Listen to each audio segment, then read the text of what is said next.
अब लोग कहते हैं ना हमारा बच्चा जिद्दी है। जिद्दी होना अच्छा है, पर जिद अच्छी चीज की हो तब। गलत चीज की जिद है तो वो गलत। तो ध्रुव जी महाराज जब रास्ते देखिए, जब माँ ने कहा कि भगवान की प्राप्ति कर, तो ध्रुव जी चले और चले तो रास्ते में नारद जी मिल गए। एक बात बताएं, जब आप अच्छे मन से अच्छे कार्य के लिए आगे चलते हैं तो भगवान ही किसी ना किसी रूप में आपका सहयोग करते हैं आकर के, और ईश्वर ही नारद जी के रूप में आकर के और ध्रुव जी का उन्होंने मार्गदर्शन किया। क्या किया? मार्गदर्शन, मार्गदर्शन किया। ध्रुव जी महाराज को नारद जी ने मंत्र दिया, पुत्र ओम नमो भगवते वासुदेवाय का जाप करो। ध्रुव जी इस मंत्र का जाप करने लगे, विधि बताई, विधान बताया। और जब आप चलते हैं तो आपके सहयोगी ही ईश्वर के रूप में आपको मिलते चलते हैं। इसलिए आपके जीवन में जिसने आपके साथ अच्छा किया है, समझ लो कि वो अच्छा करने के लिए भगवान ही इस रूप में आए थे। इसलिए आपके साथ जिसने अच्छा किया है, आप उसके साथ कभी बुरा मत कीजिएगा, उसका बुरा मत सोचिएगा। आज समाज में ये बहुत बड़ी विडंबना है कि जो जिसके साथ अच्छा करता है वही उसके साथ बुरा सोचता है, वही उसको काटने के लिए खड़ा है तलवार लेकर। ये नहीं होना चाहिए। एक बार पानी से किसी ने कहा कि पानी तू सबको डुबा देता है पर लकड़ी को क्यों नहीं डुबाता? पानी बोला क्या बताऊं, मैं सबको डुबा देता हूं पर लकड़ी को इसलिए नहीं डुबाता क्योंकि लकड़ी को मैंने ही सींच सींच कर बड़ा किया है। जिसे मैंने ही पाल पोस कर बड़ा किया हो उसे मैं कैसे डुबा दूं? तो लकड़ी को पानी ने ही तो सींच सींच के बड़ा किया है। पानी ना मिलता लकड़ी को तो मर जाता पौधा। तो जिसे हमने ही सींच कर बड़ा किया हो उसे हम कैसे डुबाएं?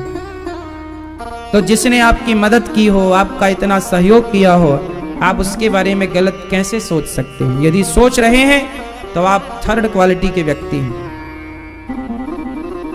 आप निकृष्ट दुष्ट हैं कि जिसने आपके साथ भला किया आप उसके साथ बुरा सोच रहे हैं उसके बारे में। इतना भी गिर मत जाओ साहब। आज के समय पर यह हो रहा है कि आप किसी की मदद करते हैं, सामने वाला बोला कि भैया हमें 20,000 रुपए की जरूरत है, जरा हमारी मदद कर दो। तो आप बोलते हैं अच्छा ठीक है भैया, आपको जरूरत है तो लो, हम आपकी मदद करेंगे, पर हमें ये 20,000 जल्दी लौटा देना। हाँ, मैं 1 महीने के अंदर आपके 20,000 लौटा दूंगा। आपने मदद की, आपने सहयोग किया, आपने उसका काम बनाया, आपने पुण्य का काम किया। लेकिन वो व्यक्ति, उसका धर्म तो ये है कि इन्होंने आपको 20,000 देकर आपकी मदद की तो आप समय से इनके पैसे लौटाकर इनका धन्यवाद दो। लेकिन आज समाज में क्या होता है कि आप दे देते हैं किसी को, उसके बाद तो वो 1 महीने से 2 महीने और 4 महीने और 1 साल, और आप मांगो कि भैया जरा 20,000 की जरूरत है हमें, हमने तुम्हारी जरूरत पर तुम्हारी पूर्ति की, अब हमें जरूरत है, हमारा सहयोग करो, हमारे ही लौटा दो। तो बोल रहा खाके भागे जा रहे हैं क्या? इस आदमी से अधिक थर्ड क्वालिटी का कोई आदमी नहीं होगा। ऐसे लोगों का सपोर्ट क्या करें?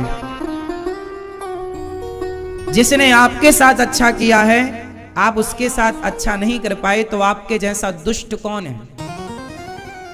इसका दंड आपको भोगना पड़ेगा। इसलिए उनके साथ बुरा कभी ना करो जो आपके साथ अच्छा करते हैं।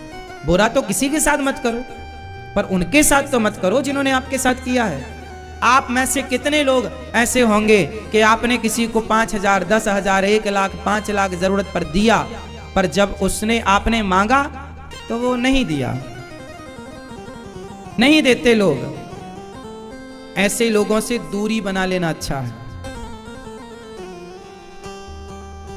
और एक बात और मैं आपको समझाऊंगा, कई बार रिश्तेदार पैसे मांगते हैं, उतना ही पैसा देना, ये सोचकर पैसा देना कि ये वापस नहीं मिलेगा।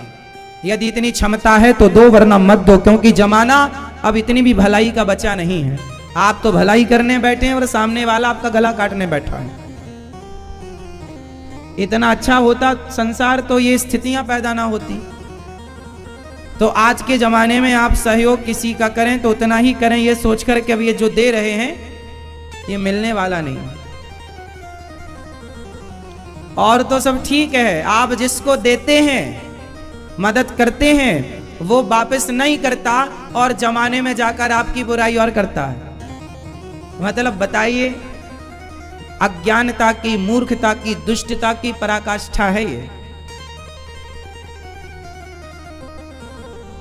अब इनके मन में इतना छल कपट है, जिनके हृदय में ये भरा पड़ा है कि आपकी जिसने मदद की, आपने उसके लिए कड़वे शब्दों का प्रयोग किया, तो भगवान इस हृदय में कभी ना आकर बैठेंगे भक्तों। इस हृदय का, इस मन का सदा के लिए भगवान परित्याग कर देंगे। क्यों? क्योंकि भगवान कहते हैं कि निर्मल मन जन सो मोहि पावा, मोहि कपट छल छिद्र न भावा। मुझे वही लोग अच्छे लगते हैं जिनका हृदय शुद्ध होता, जिनके हृदय में पाप है। ऐसे लोगों के लिए भगवान के दरवाजे सदा बंद रहते हैं।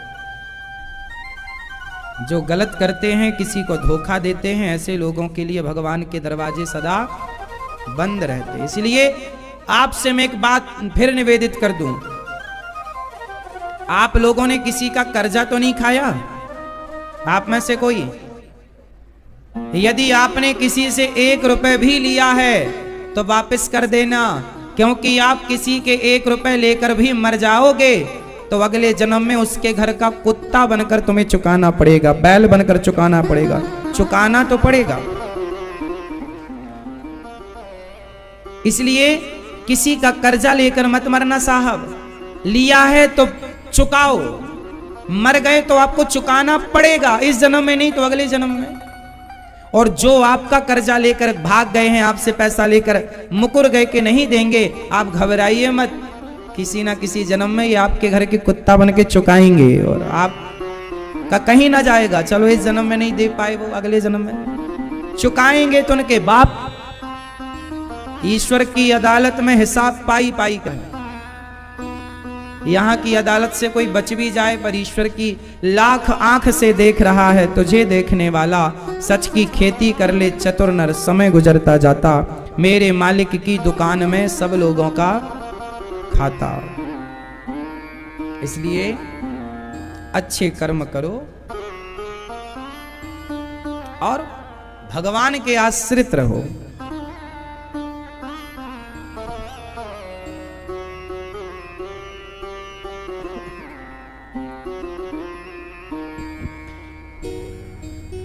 ध्रुव जी महाराज नारद जी के कहने पर मंत्र का जाप करते हैं और देखो छोटी सी उम्र में भगवान को पाया। अच्छा बताओ, भगवान के भजन की सही उम्र क्या है?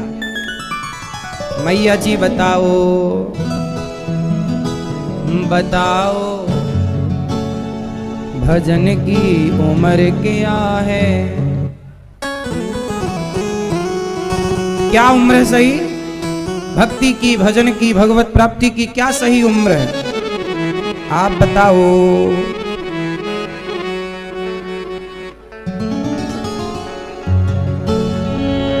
60 साल?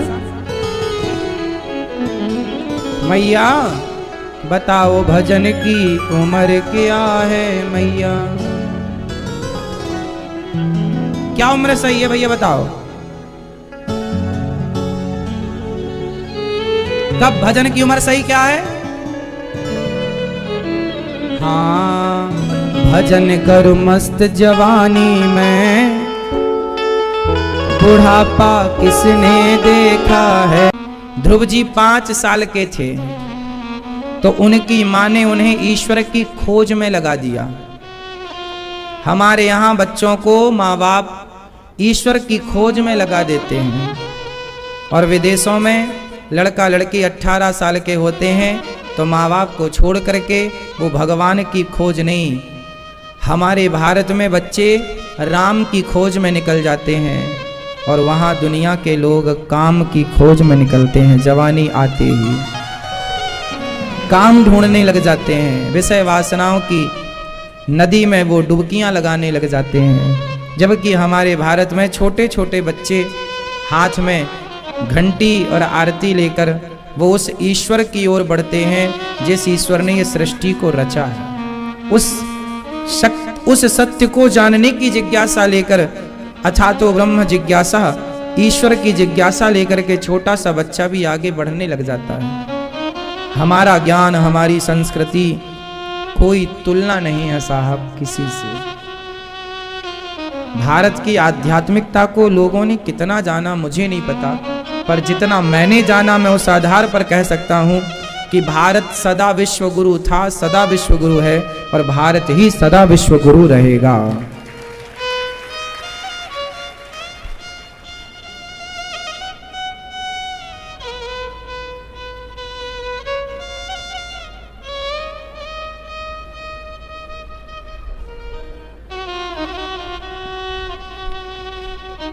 मनु जी की 3 बेटियों की कथा कल आपने सुनी। अब मनु जी की 2 बेटों की कथा आप सुनेंगे। उत्तानपाद की 2 पत्नियां हैं, सुनीति और सुरुचि। सुनीति के पुत्र हुए हैं ध्रुव और सुरुचि के पुत्र हुए हैं उत्तम।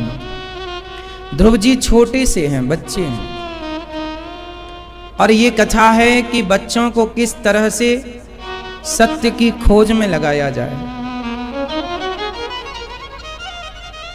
छोटे छोटे बच्चे बड़े जिज्ञासु होते हैं। एक दिन ध्रुव जी ने अपनी माँ से कहा, माँ भगवान कहाँ है माँ? माँ ने कहा, बेटा भगवान कहाँ नहीं है, बताओ भगवान कहाँ है।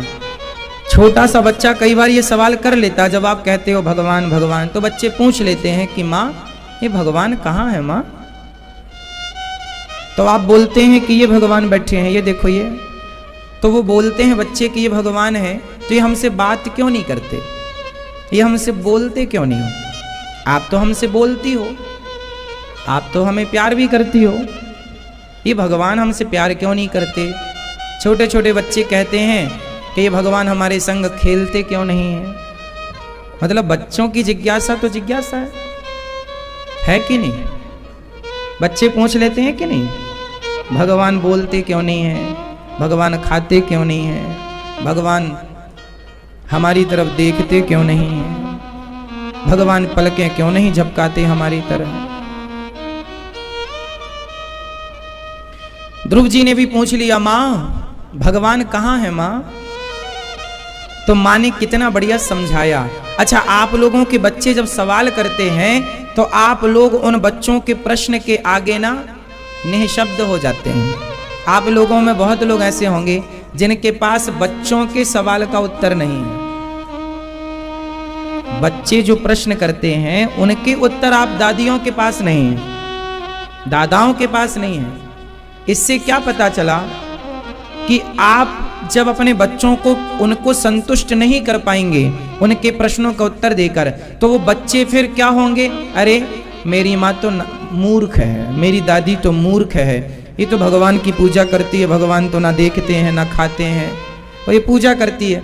ये बच्चे आपको मूर्ख क्यों कहने लग जाते हैं? क्योंकि आप उन्हें समझा नहीं पाते, क्योंकि आप उनके प्रश्नों का उत्तर नहीं दे पाते, तो वो आपको मूर्ख मानने लगते हैं और बाद में वही बच्चे नास्तिक हो जाते हैं। जिनके प्रश्नों का उत्तर नहीं मिलेगा वो नास्तिक हो जाएगा। जिस प्रश्न का उत्तर नहीं मिलेगा उस प्रश्न से उसकी रुचि समाप्त हो जाएगी। उस जगह, उस स्थान, उस वस्तु, उस व्यक्ति से उसकी रुचि खत्म हो जाएगी। तो बच्चों की आज जितनी ईश्वर को लेकर मनस्थिति है, जो बुरी स्थिति है, उस स्थिति का कारण केवल इतना है कि माँ बाप अपने बच्चों को उनके पहले सवाल से संतुष्ट ना कर पाए। आपके पास जवाब नहीं था, और आपके पास जवाब क्यों नहीं होता? क्योंकि आपने शास्त्रों का अध्ययन करना छोड़ दिया, क्योंकि आपने सत्संग करना छोड़ दिया, क्योंकि आप गुरुजनों की शरण में जाना आप छोड़ दिए। चलो, आपके बच्चे जब सवाल करते हैं और आपको उत्तर नहीं आता, तो आपका धर्म यह होता है कि आप गुरु शरण में जाएं और गुरुजनों से वो प्रश्न करें और गुरुजनों जब उत्तर दें तो बच्चों को सुनवाएं, देखो बेटा ये उत्तर है इसका। लेकिन आप कोई पहल नहीं करते। धीरे धीरे जब उनके प्रश्नों का उत्तर नहीं मिलता तो बच्चे उस विषय को छोड़ देते हैं। इसलिए बच्चे हर सब्जेक्ट को पकड़ते हैं पर ईश्वर के सब्जेक्ट को छोड़ देते हैं। उन्हें लगता है कि मेरी माँ पिता ये सब पागल हैं जो सवेरे सवेरे से लेकर शाम तक भगवान भगवान करते रहते हैं। पागल समझते हैं आपके बच्चे आपको, क्योंकि उत्तर नहीं दे पाए ना। ध्रुव जी ने सवाल किया कि माँ भगवान कहाँ है, माँ ईश्वर कहाँ है तो दिखता क्यों नहीं है माँ, कहाँ रहता है भगवान माँ, वो हमसे बात क्यों नहीं करता माँ। ये वही सवाल हैं जो हर बच्चे के सवाल होते हैं। चलो बताओ भगवान कहाँ रहते हैं, उत्तर दो। मैं आपका बच्चा हूं और मैं आपसे सवाल पूछ रहा हूं, अब आपको मुझे संतुष्ट करना है, सबसे पूछूंगा। चलो बताओ भगवान कहाँ है, भगवान कहाँ रहते हैं? सब जगह रहे। आप भी बच्चों को ऐसी बताते होंगे, सब जगह। तो दिखते क्यों नहीं?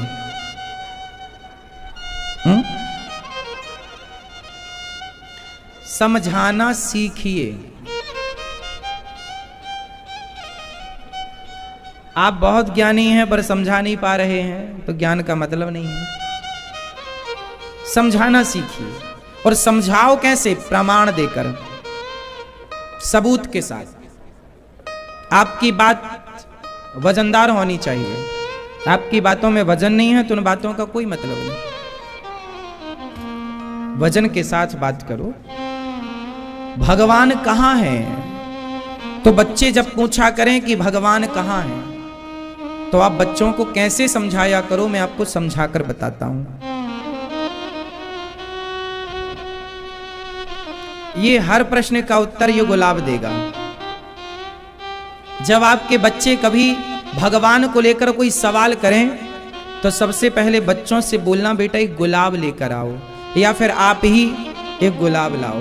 इस गुलाब में हर प्रश्न का उत्तर है। अब पूछो कैसे? तो सुनो। जब आपका बेटा पूछे कि पिताजी, माँ, दादी, दादा ये भगवान कहाँ है, तो आप बच्चे से बोलना, बेटा इसे जरा सूंघो। हाँ, बच्चा सूंघेगा। फिर आप बोलना कि बेटा इसमें खुशबू है क्या? बच्चा बोलेगा है। तो बच्चा आप पूछना कि बेटा इसमें खुशबू कहाँ है, तो वो बोलेगा पूरे गुलाब में खुशबू है, सब जगह खुशबू है। तब आप बोलना कि बेटा जैसे गुलाब के प्रत्येक कण में, प्रत्येक हिस्से में खुशबू व्याप्त है, उसी तरह जैसे गुलाब में खुशबू है उसी तरह सृष्टि के कण कण में खुशबू की तरह भगवान समाये हैं बेटा। अब बेटा पूछेगा कि भगवान हैं तो दिखते क्यों नहीं, तो फिर यही उत्तर है कि गुलाब में खुशबू है, क्या तुम देख पा रहे हो बेटा? पूछो आप अपने बच्चे से सवाल करो कि बेटा इस गुलाब में खुशबू